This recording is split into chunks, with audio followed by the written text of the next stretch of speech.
आज Doubtnut app download करें। Doubtnut पर अपने सभी गणित, रसायन विज्ञान, भौतिक विज्ञान और जीव विज्ञान के डाउट्स का करो सफाया। बस प्रश्न की फोटो खींचो, एक ही प्रश्न को क्रॉप करो और तुरंत वीडियो सोल्यूशन पाओ। अभी डाउनलोड करें। जैसा कि प्रश्न में दिया गया है, प्रश्न में हमें प्रकथन और कारण दिए गए। प्रकथन में कहा कि आयनिक गुणनफल का उपयोग किसी भी प्रकार के विद्युत अपघटनों के लिए करते हैं, जबकि विलेयता गुणनफल केवल कम घुलनशील लवणों के लिए उपयोगी है। और कारण में कहा है कि आयनिक गुणनफल को अभिक्रिया के किसी भी अवस्था पर परिभाषित करते हैं, जबकि विलेयता गुणनफल केवल संतृप्त अवस्था के लिए उपयोगी है। तो प्रश्न में हमें 4 विकल्प दिए गए, इनमें से कोई एक विकल्प सही है। आइए प्रश्न को हल करते हैं। तो प्रश्न में जिक्र किया गया है आयनिक गुणनफल का और विलेयता गुणनफल का। तो आइए सबसे पहले इन दोनों के बारे में समझते हैं, फिर प्रकथन और कारण की पुष्टि करेंगे। तो आइए लिख लेते हैं आयनिक गुणनफल और दूसरी तरफ लिख लेंगे विलेयता गुणनफल। तो जैसा कि देख सकते हैं आयनिक गुणनफल दिया गया है और विलेयता गुणनफल दिया गया है। तो ये दोनों ही क्या होते हैं, ये लिख लेते हैं। ये दोनों ही क्या होते हैं, जो आयनीकृत होने के बाद क्या होते हैं, जो आयन बनते हैं उनका गुणनफल होता है। दोनों ही क्या होते हैं, आयनों के गुणनफल होते हैं, गुणांक होते हैं। आयनिक गुणनफल को KIP से दर्शाया जाता है और विलेयता गुणनफल को दर्शाया जाता है KSP से। तो आइए समझते हैं हम। जो आयनिक गुणनफल होता है, ये किसी भी प्रकार के, आइए लिख लेते हैं, किसी भी प्रकार के विद्युत अपघट्य के लिए प्रयोग कर सकते हैं। किसी भी प्रकार के, लिख लेते हैं, विद्युत अपघट्य। तो हमने क्या समझा, जो आयनिक गुणनफल होता है किसी भी प्रकार के विद्युत अपघट्य के लिए प्रयोग कर सकते हैं, लेकिन जो हमारा विलेयता गुणनफल है ये कम घुलनशील लवणों के लिए होते हैं। तो आइए समझते हैं। जैसे कि हमने समझा आयनिक गुणनफल जो होते हैं किसी भी प्रकार के विद्युत अपघट्य के लिए प्रयोग कर सकते हैं। जैसा कि हम देखते हैं H2SO4। H2SO4 क्या है, मजबूत अम्ल होता है और मजबूत विद्युत अपघट्य होता है। तो ये टूटता है क्या, किसमें, H+ में, और H+ में टूटता है और HSO4- में टूटता है, H2SO4। तो इसका हम KIP निकालेंगे। तो इसका KIP क्या होगा, H+ की सांद्रता का गुणांक और HSO4 की सांद्रता का गुणांक।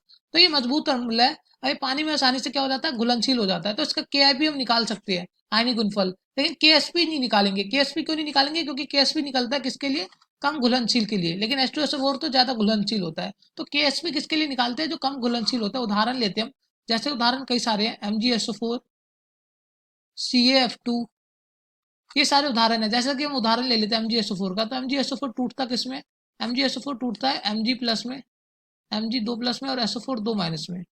आइए लिख लेते हैं। तो इसका KSP क्या होगा, इसका KSP होगा Mg2+ की सांद्रता या फिर हमका विलेयता और SO4 2- की विलेयता। तो अगर हम ध्यान से देखें, हमने KSP जो हमने निकाला है कम घुलनशील MgSO4 के लिए, इसके लिए हम KIP भी निकाल सकते हैं। KIP किसी भी लवण या फिर किसी भी विद्युत अपघट्य के लिए निकल जाता है, लेकिन जो हमारा KSP होता है ये कम घुलनशील के लिए निकलता है। तो यहाँ से हमें क्या सीखने को मिला, यहाँ से हमें ये सीखने को मिला, जो हमारा KIP है, KIP हमने मजबूत मजबूत विद्युत अपघट्य के लिए भी प्रयोग कर लिया H2SO4 के लिए, और KIP MgSO4 जो कमजोर या फिर हमका कम घुलनशील लवण होता है उसमें भी KIP निकल जाता है। लेकिन जो KSP होता है यह बस कम घुलनशील लवणों के लिए होता है। और एक और बात अत्यंत महत्वपूर्ण हमें समझनी है, जो हमारा आयनिक आयनिक गुणनफल होता है जिसको हम KIP से दर्शाते हैं, ये किसी भी अवस्था में हम निकाल सकते हैं। लिख लेते हैं, यह किसी भी अवस्था में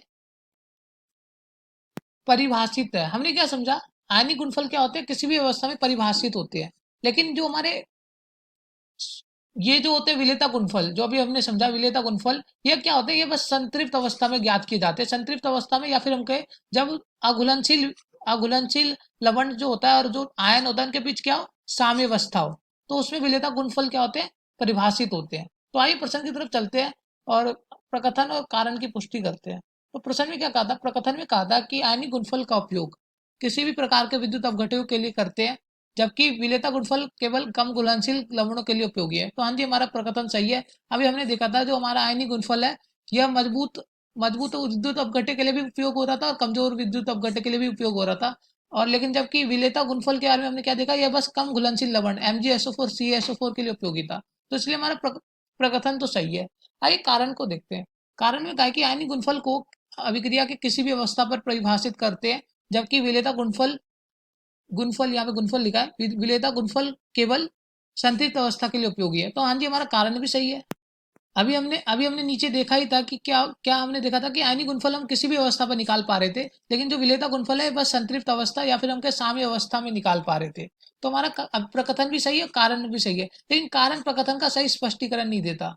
क्यों, जो प्रकथन में दिया गया है कि आयनिक गुणनफल किसी भी प्रकार के विद्युत अपघट्य के लिए करते हैं, और जबकि विलेयता गुणनफल कम घुलनशील लवणों के लिए उपयोगी है। इसके पीछे कारण यह है कि जो विलेयता गुणफल निकालते हैं ये देखना चाहते हैं कि हम कि कम घुलनशील लवण है उनकी विलेयता कितनी होती है, तो इसलिए विलेयता गुणफल केवल कम घुलनशील लवणों के लिए उपयोगी होते हैं। तो यहाँ से हमें क्या पता चलता है, इस प्रश्न का सही उत्तर है दूसरा विकल्प।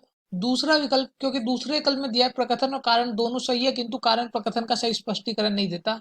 तो यहाँ तक हमारा प्रश्न, इस प्रश्न का सही उत्तर है दूसरा विकल्प।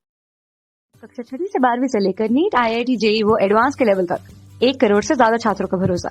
आज ही डाउनलोड करें डाउटनेट ऐप या व्हाट्सएप करें अपने सारे डाउट्स 8400 400 400 पर।